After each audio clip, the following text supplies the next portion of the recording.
Please give a warm welcome to the very funny Kirk Griffiths, everybody. Oh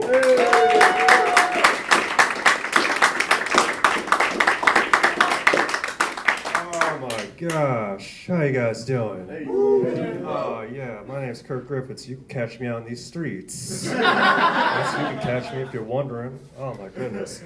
This is delightful. This is very dim lighting, all these people and all that. This feels very much like if Fight Club decided to hold a talent show. This feels very much like that. The winner gets some dip. The winner gets some skull dip. And a 30-day supply of oxycodone. That's a fight away the pain and all that such. Fight away the pain. This is nice. This is nice. No mass. No mass. It's very nice. I get to see teeth. Turns out I have a fetish. I like that very much. Seeing all these teeth. Very good. It feels like for the longest time, it's nice getting used to it without the mask. For the longest time, we had this layer of protection. Then we agreed to get rid of it. It's almost like a society, we collectively got a copper IUD.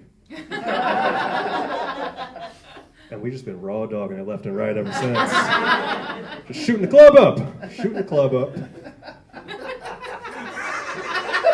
It's wild, man. It's wild. You ever go like shake someone's hand and you think like, yo, this may be the one? Like it's very much like that. Like it's no protection at all. No protection. This is wild. I had an afro for about 5 years. And it's triggering me to be in this barbershop right now. It's a little bit triggering. I'm a little triggered right now. I knew I had to cut off my afro when I got a trim up. And I walked out of the barbershop.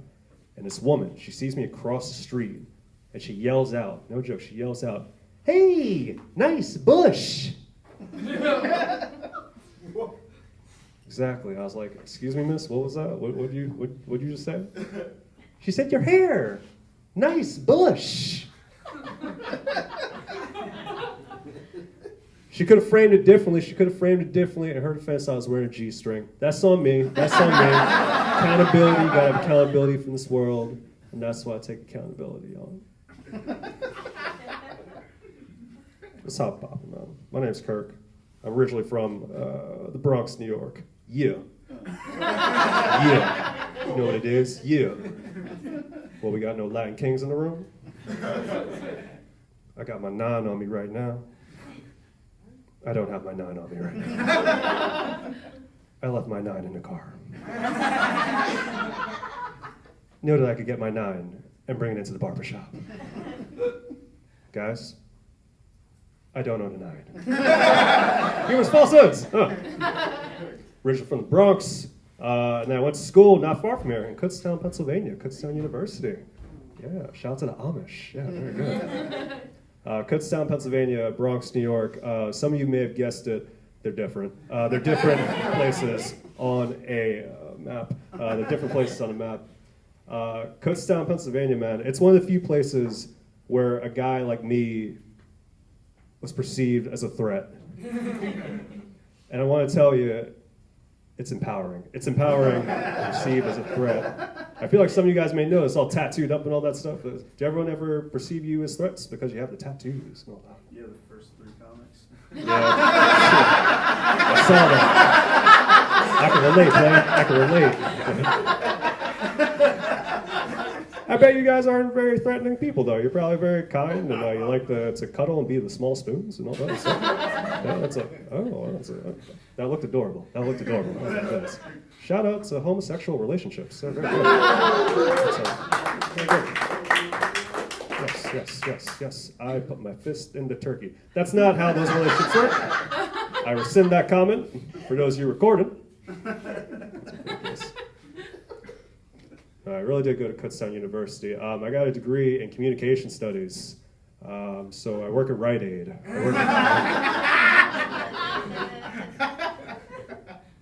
You think that's funny? You think that's a ha-ha? You think my financial instability is a ha-ha moment? You get your shuckles on because of that? What's that?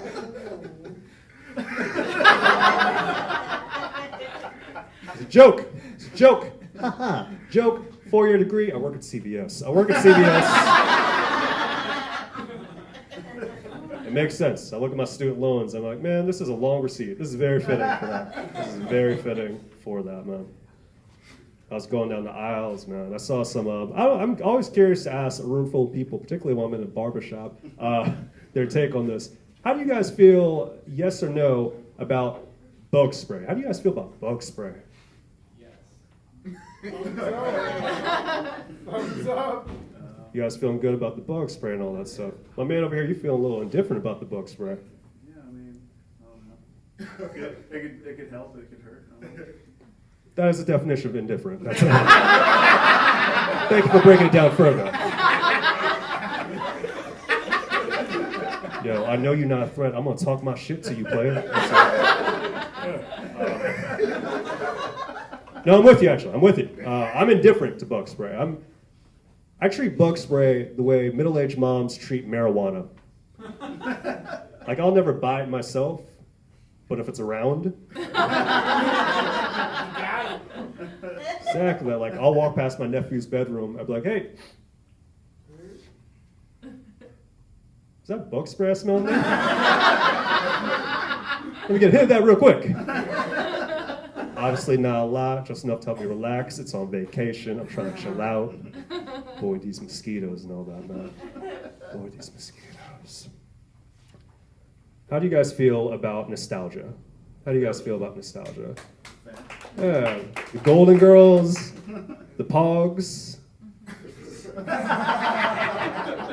Yeah, man. The Oklahoma City bombings. That's what we do in nostalgia, right? It's very much what we do. We over-romanticize the good, but we never talk about the bad. Never talk about the bad. It's always like, hey, remember Rugrats? Remember Rugrats? It's never like, hey, remember Anthrax? Remember Anthrax? It's never... Remember Bop It? No? Were you one of the few families affected by a DC sniper? It's never that. Never that. You go on these damn internet websites, it's always like, answer these questions and figure out which Lizzie McGuire character you are. It's always that. It's never like, answer these questions and figure out which 9/11 tower you are. It's never that. Never that. Building 7. Building 7. Yo, room. Let me tell you something real quick. We're getting intimate. There's candles. I would be remiss if I did not mention that sometimes I get horny. Okay? I get horny sometimes. Yeah, I'm a little bashful. You know what it is. And sometimes when I get horny, I hump the pillow. I hump the pillow. I hump the pillow. Come on, man. I just wish that Target didn't force me to buy them afterwards. I don't know why that's a part of it. I don't get why that's a part of it. No, man. It can be very difficult and all that stuff, man. I know one of the comics asked about relationships and how many people are in relationships. They can be difficult to navigate. They're tough. I'm coming out of a relationship right now. Very lonely. Play it. That's not funny.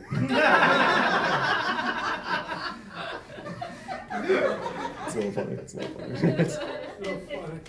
I had an ex. She'd always want to call me daddy. I had the nerve to get mad when I started calling her daughter.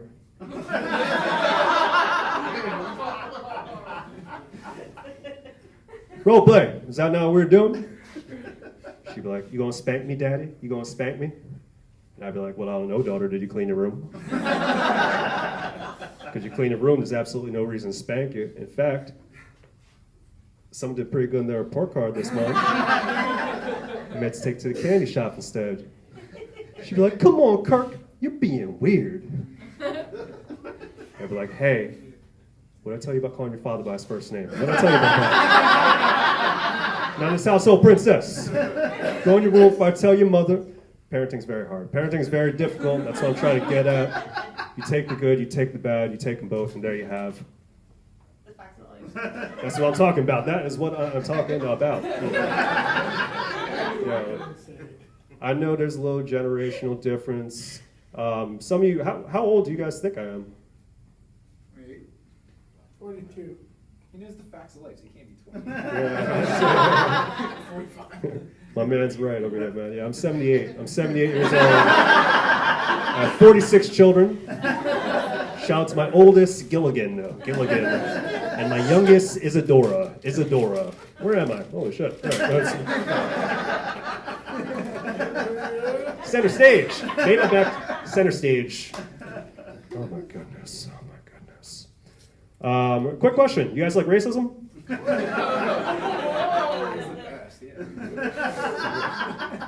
I feel like between one of these three bands, there's probably some racist shit in between all of them. What's up with the metal bands and Nazis? I feel like that's a big thing. They're always there. Yeah, Kanye West, I guess I'm a big fan of him too. So can't tell me nothing. That's what I say when I enter the Son of God. That's ridiculous. No, racism. It's always a very interesting take when you ask people what their views on racism are, because in some rooms, you never know. People are going to like start standing up and clapping. Some rooms, people take a knee. I have no idea what you guys are going to do, sort of thing. But you gave an appropriate response, and I'm okay with that. I'm half black, half Indian. Hold your applause. I'm half black, half Indian.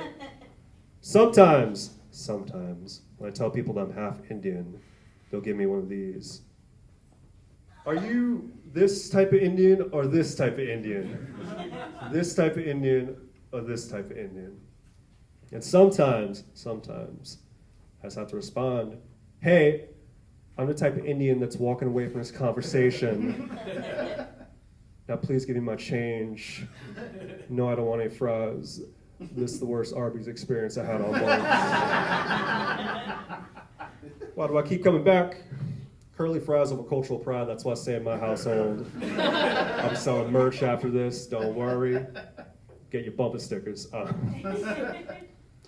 Half black, pretty proud of that. The other day I'm walking down the street, this Jeep pulls up to me. Guy rolls down his window, yells out, hey, why don't you go back to Africa, Chinaman? It's a real thing. Why don't you go back to Africa, Chinaman? I think his rationale is because like I'm racially ambiguous. He was thinking, you know what? I'm gonna cover two major minority groups. Then hopefully this Mexican lands on one of them. He broke my Egyptian heart. Self-care is very important. Self-care is very important. Some people get their hair did and all that stuff. Some people get their toes done. What are some things that you guys do for self-care?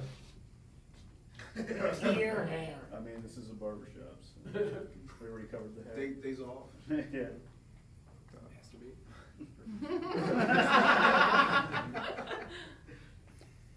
Nice little recap on that one. We got you mentioned that it is a barbershop. Retaliated that. Someone said dream, I think. But shout out to Lucid Dreamin'. Followed by masturbate. I watch movies for self-care. I watch movies. Which you guys, different strokes, I suppose. Not what I meant. Get your hands out of your pocket. I watch movies, hate movie spoilers. It's the worst. I had a friend in the 5th grade that ruined the ending of the movie Shrek for me. And until this day, I don't call that friend on their birthday. If I had to list the worst kind of people, it's people that spoil movies, people that chew with their mouth open, people over the age of 21 that use customized ringtones as a form of expression, people that talk in baby voice during role play, the Taliban. I'm going with the Taliban. Taliban, they be wildin'. Either the Taliban, people that talk in baby voice during role play. Either way, do better. I want to try us off with the cuff. You mentioned masturbate. I masturbate. I want to talk about masturbation. I stopped watching pornography a little bit ago. I wanted to try my sexual imagination. I felt like it was ruining it a little bit. So I no pornography. So instead of masturbating to pornography, I masturbated to music. Have you guys ever masturbated to music? Let me tell you what happens when you masturbate to music. This is what happens. Before you ejaculate, you fall asleep. You pass out. Wake up 3 o'clock in the morning with Whitney Houston blasting on the side of your bed. It's like, why is Whitney Houston playing? I was playing Robin before this. How'd this happen over here? This is nuts. I am about to dippity dip. Someone once told me, Kirk, a staple of doing comedy is doing impressions. And I said, thank you, Whoopi Goldberg. So on that note, I want to do some quick impressions for you guys.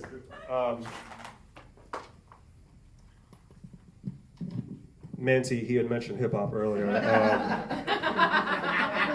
Are you guys familiar with the rapper 2 Chainz? Oh man, I like 2 Chainz. I like 2 Chainz because he always says his name like he's standing next to someone with 5 chains. This is my impression of 2 Chainz at the club.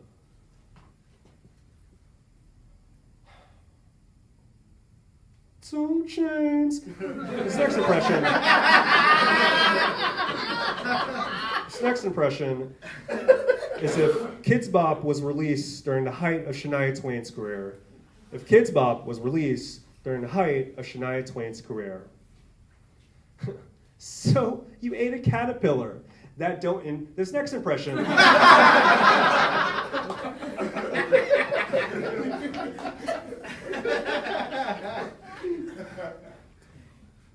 Do you guys? I'll leave it up to you. This next impression. Should I go with something that will unequivocally be successful, or should I take a risk? Risk. Every time I ask that question, they say the damn risk. It's like, damn, you really want to spoil the moment with this risk? Okay. No, would you guys actually prefer the risk? Yeah. All right, sure. This next impression is a man who feels pretty confident about his life and how he navigates it, but he doesn't know how to put on his glasses. A man who feels pretty confident about his life and how he navigates it, but he doesn't know how to put on his glasses.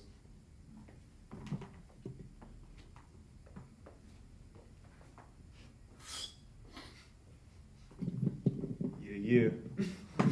About to get this day going, get it popping, talk to stakeholders and all that. Yeah. But first, before I get it going, gotta pop on these glasses. Let's go. Yeah.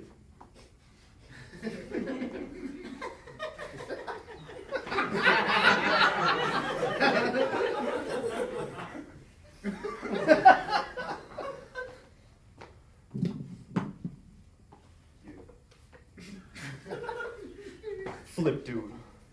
What they want, beef, I got utensils. And a side of rhymes, I'll write it with a pencil. Put these glasses on. You.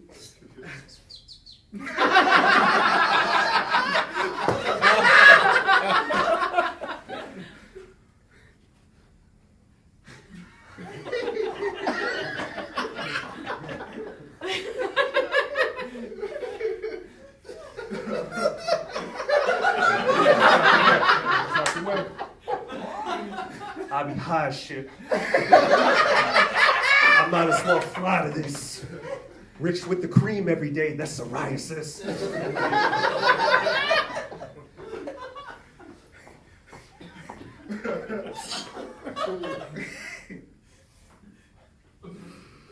Okay, player. Big dog. Big dog. This next impression.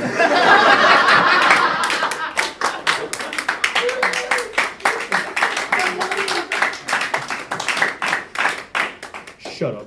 This next impression. And I'm going to leave you guys on this note. I have laundry to do. I want to preface this by knowing that everyone in my family was born in Jamaica. I was the first one born on American soil, which means I'm the only one that hasn't been shot. Wagwan. This is my impression of a Jamaican man coming across a family book and discovering something about himself. A Jamaican man coming across a family book and discovering something about himself.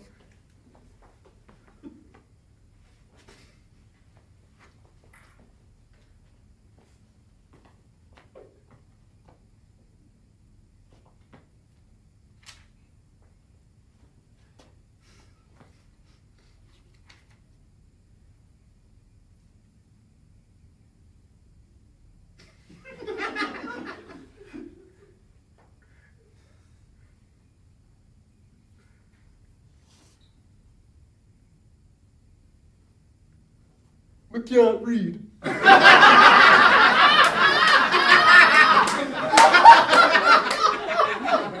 Shut Shut up. My name's Kirk Griffiths. Thank you.